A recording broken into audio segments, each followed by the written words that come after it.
Olá, muito boa tarde. Começa agora o programa Mercado Futuro. Eu converso com vocês aqui do estúdio da B3, Brasil Bolsa Balcão. Você sabe que o programa pode ser visto pelas TVs, né? Como Claro TV, Net TV, pela Parabólica. Ao mesmo tempo, ele é transmitido pelo Facebook. E também o programa Mercado Futuro está nas principais redes aí: Instagram, Twitter, YouTube, Facebook, enfim, LinkedIn.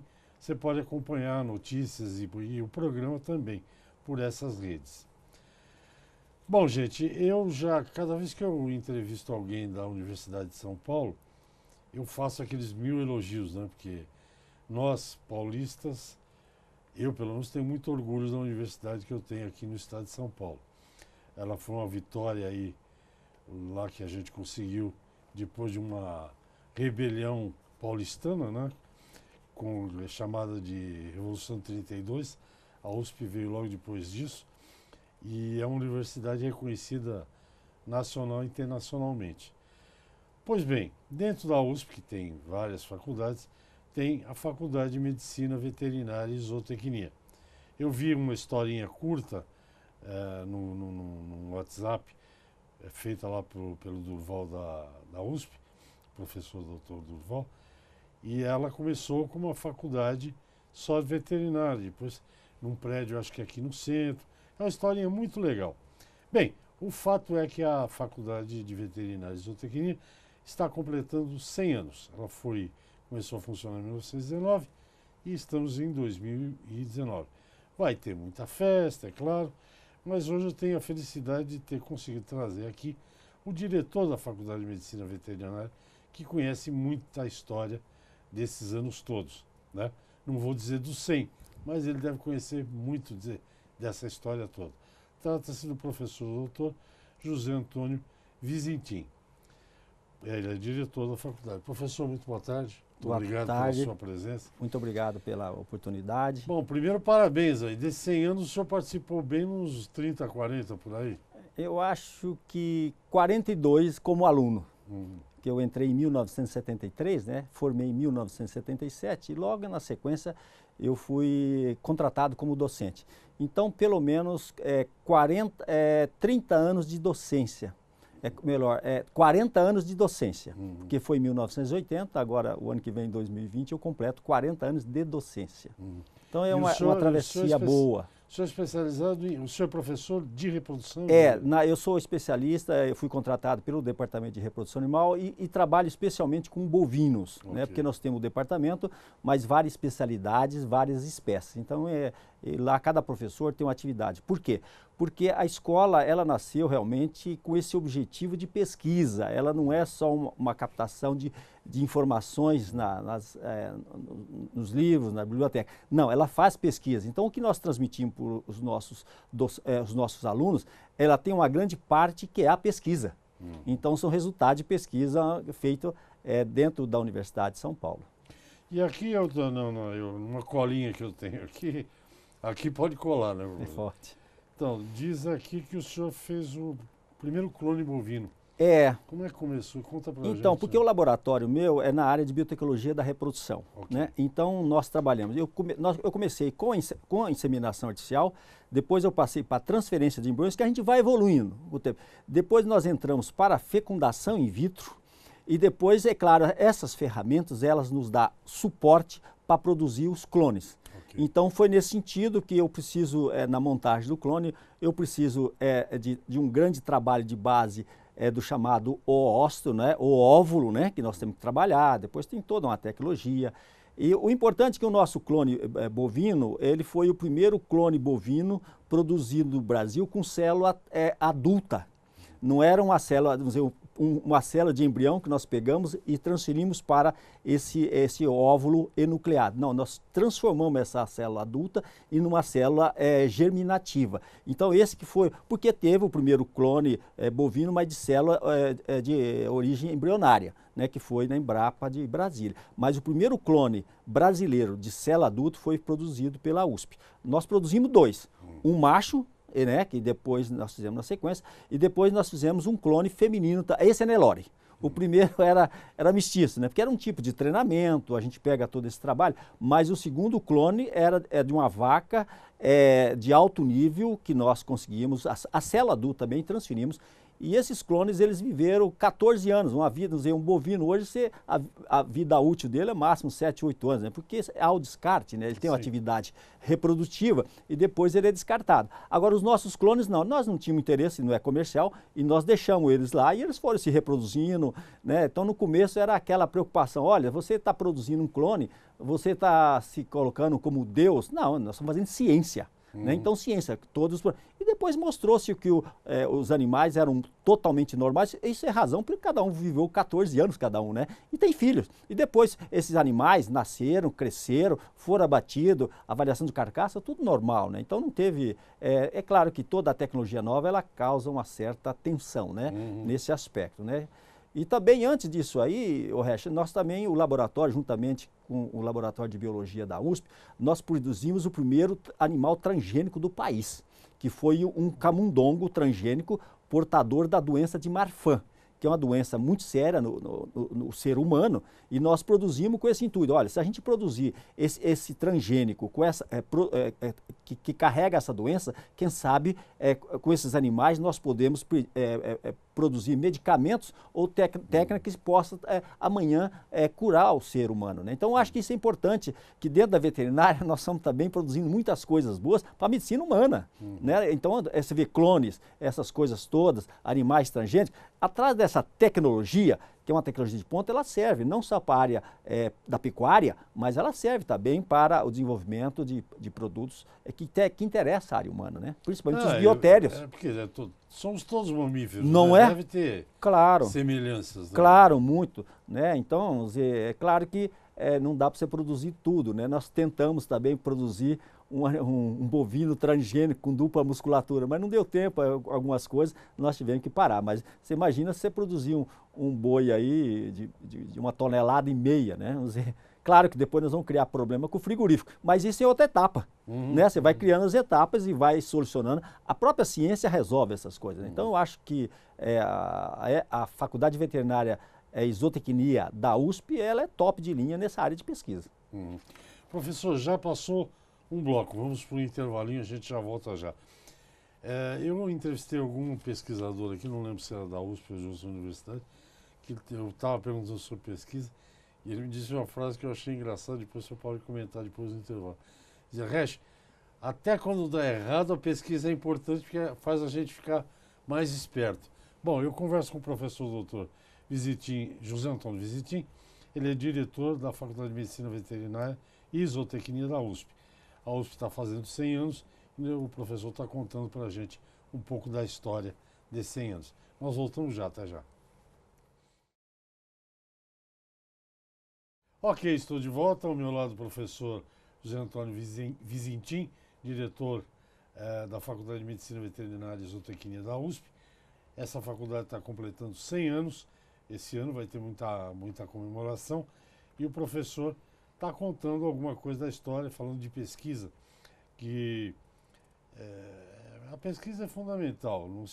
O professor estava dizendo antes do intervalo que o que se faz lá em pesquisa com animais pode ser usado, ou muitas vezes combina com o uso humano. Eu me lembrei aí no intervalo da história, por exemplo, que é o exemplo clássico, né? Das fórmulas de corrida de carro, né? Exato. Essas coisas todas que a gente tem hoje, freio ABS, câmbio na direção, veio tudo da Fórmula 1. Claro. É uma espécie de pesquisa, né? É um berço. Né? É um berço de experimento. Né? Isso é verdade. Você estava falando antes do intervalo, eu fiquei impressionado que eu conversei com um colega seu recentemente aqui, o professor Pietro Baruzelli. Exatamente. E ele me deixou a impressão, o senhor falou, a ciência às vezes dá medo. Eu falei, eu estou com medo com essa história. Eles estão tirando aqui na USP, ali onde o senhor dirige, eles tiram o ócito da bezerra com 2 meses de idade, 2, que é para encurtar justamente essa coisa da geração que o senhor estava dizendo, não é isso? E o Pietro é do meu departamento. E ele, então, todo o departamento trabalha com essa alta tecnologia. Quer dizer, e eu acho que hoje, esse negócio, como o professor Pietro fez, retirar o ócito de uma bezerra de 2 meses, vamos dizer, a hora que eu transferi esse embrião, praticamente, vamos dizer, a diferença, entre aspas, né, de mãe e filha, é praticamente 2, 3 meses só. Não precisa, o crescimento, a maturidade sexual para depois se intervir. Isso é alta tecnologia, né? E o Pietro tem outra atividade chamada de inseminação, transferimento em tempo fixo. Eu acho, Resch, que essas tecnologias que foi desenvolvida de fecundação in vitro, transferência de embrião, inseminação artificial em tempo fixo e transferência em tempo fixo, desenvolvido dentro do nosso departamento, isso mudou com certeza o perfil do agronegócio brasileiro. Então o nosso departamento e a nossa FVZ, a centenária, ela tem um papel fundamental no agronegócio brasileiro. Quer dizer, é o imposto azul. Né, que o agronegócio tem. Então, hoje nós tínhamos 3% de vaca inseminada, nós já estamos com 10% a 12% de vaca inseminada. E com uma grande vantagem, antes eu não tinha hora, não tinha dia. Hoje, com essa tecnologia, nós programamos o trabalho nas fazendas de segunda a sexta, dentro do horário comercial. Então, eu acho que isso também é um bem-estar para o ser humano que cuida das fazendas, o proprietário e os funcionários da fazenda. Então, isso é alta tecnologia e a produtividade é muito grande. Né? Então, eu acho que isso é extremamente importante. Como é que se mede, por exemplo? Você está falando agora, eu acho que eu já entendi, mas como é que se mede, por exemplo? Quando a gente, se eu olhasse, por exemplo, a Faculdade de Medicina Veterinária, em 1919, que aliás foi o ano que meu pai nasceu, portanto ele faria 100 anos também, se estivesse vivo, quando se olha para frente, né, a gente é mortal, mas a instituição não é. Para frente, o caminho que a FMVZ está trilhando é o caminho de uma tecnologia que não tem limite, ela vai onde der. Não tem limite. Só para historiar um pouco, Resch, eu acho que a formação, o desenvolvimento e a criação da faculdade veterinária, ela se deu em 1919, mas já desde 1909 nós tínhamos pessoas no estado de São Paulo preocupadas, pessoas que viajavam para o exterior, chegavam lá, olha, eu tenho uma faculdade de medicina veterinária lá e nós não temos no Brasil. Ou seja, nós tínhamos epidemias aqui. Então, a faculdade ela foi criada em 1919 dentro da Secretaria da Agricultura, mas só que o secretário da Agricultura e o governador da época falou assim, olha, nós vamos criar esse curso de veterinária dentro do Instituto Butantan.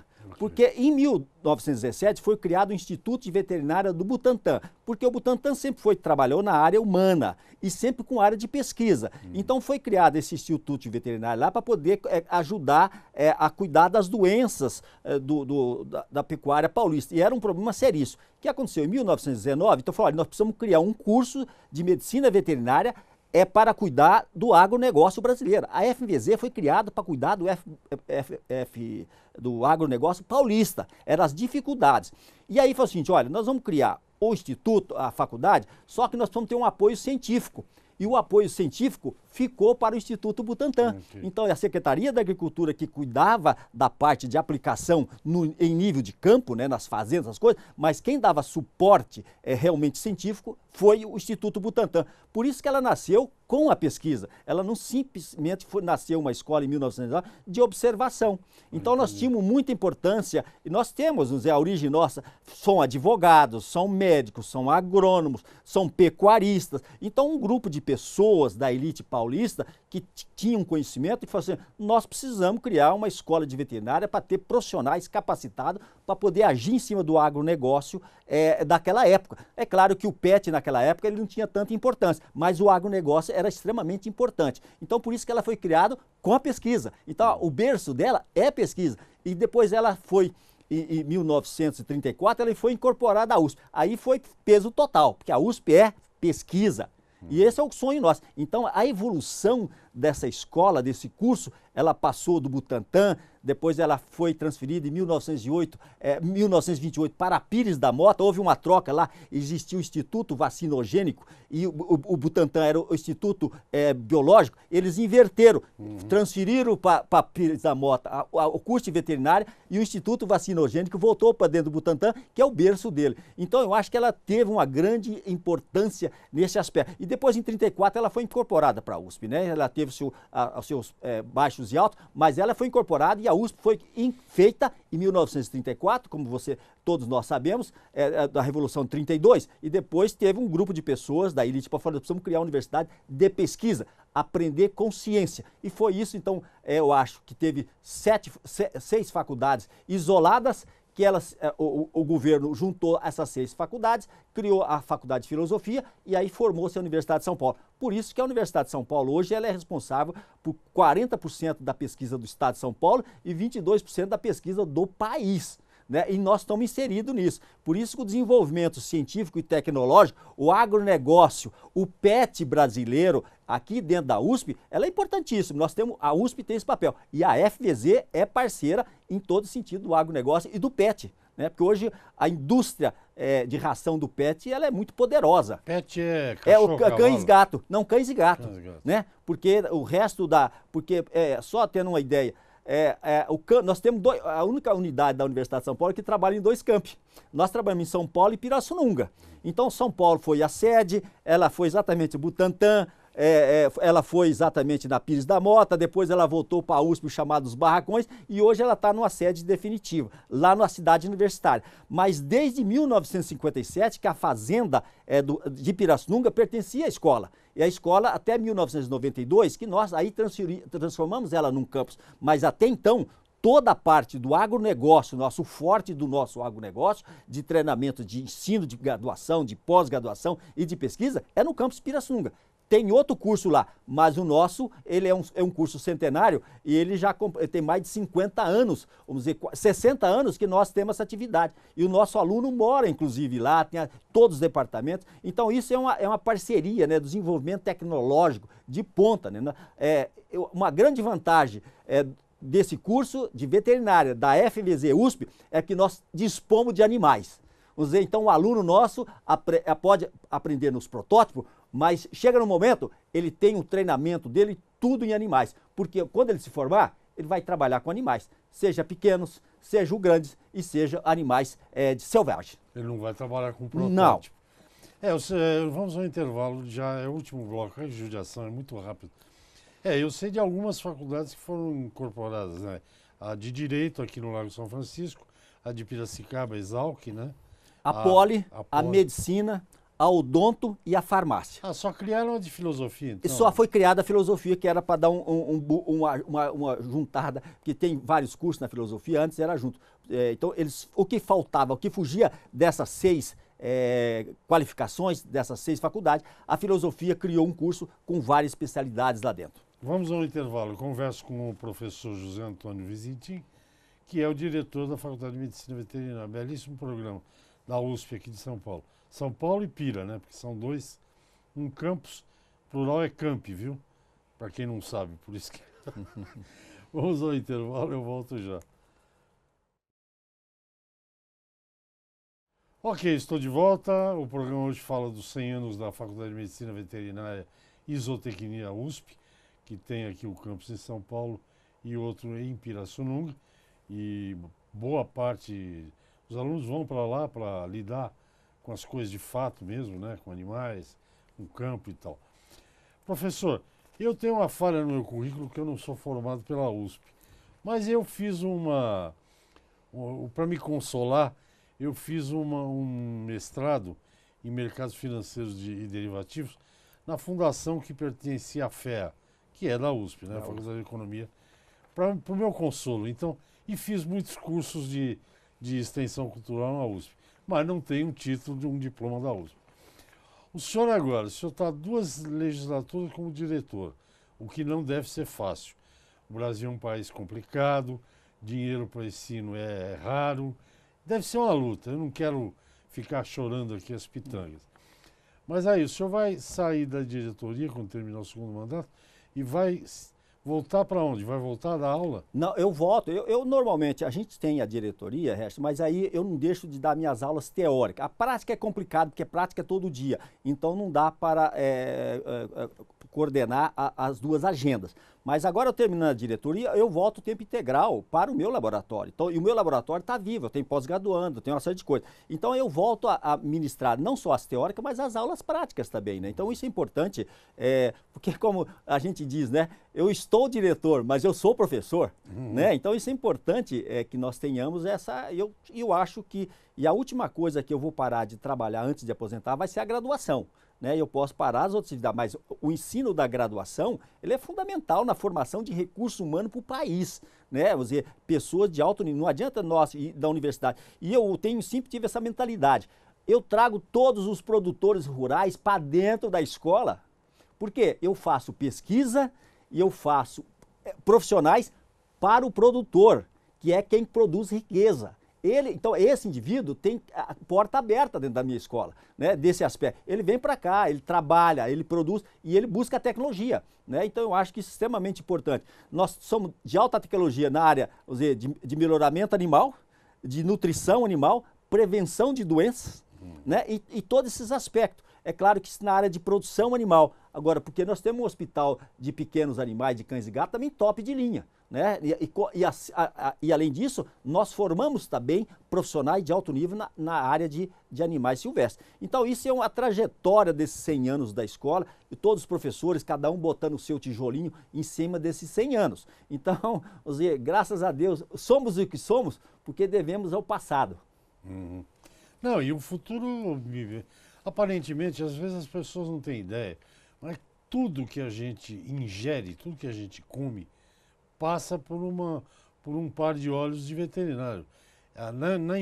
No Brasil, quer dizer, que é um país agrícola e tal, a função do veterinário é muito mais ampla do que cuidar de um outro detalhe, não é isso? Eu estou falando bobagem. Com certeza. Eu posso dizer aqui, com certeza absoluta, a medicina veterinária, me desculpa as outras profissões, mas é uma das profissões mais sociais do mundo. Por quê? Eu cuido do bem-estar animal, eu cuido da saúde dos animais, eu cuido da nutrição do animal. Nós temos uma responsabilidade de produzir alimentos de origem animal em larga escala e de qualidade. Não adianta só produzir. O médico veterinário está inserido dentro dos frigoríficos, dos laticínios, dos supermercados, porque não adianta eu produzir uma carcaça de bovino, depois eu não sei transportá-lo adequadamente. E depois, quando eu recebo ele dentro do supermercado, eu não tenho armazenagem. Então, o veterinário, além de tudo isso, ele precisa entender de frio, ele precisa entender de transporte. Então, tudo isso está envolvido. E outra coisa fundamental, no mundo de hoje, o nosso médico veterinário da FMVZ USP, ele tem uma preocupação, é com o meio ambiente. Ou seja, nós não vamos derrubar mais mato até a beira do rio, a beira do córrego. Nós protegemos. Como é que você compensa isso? Alta tecnologia.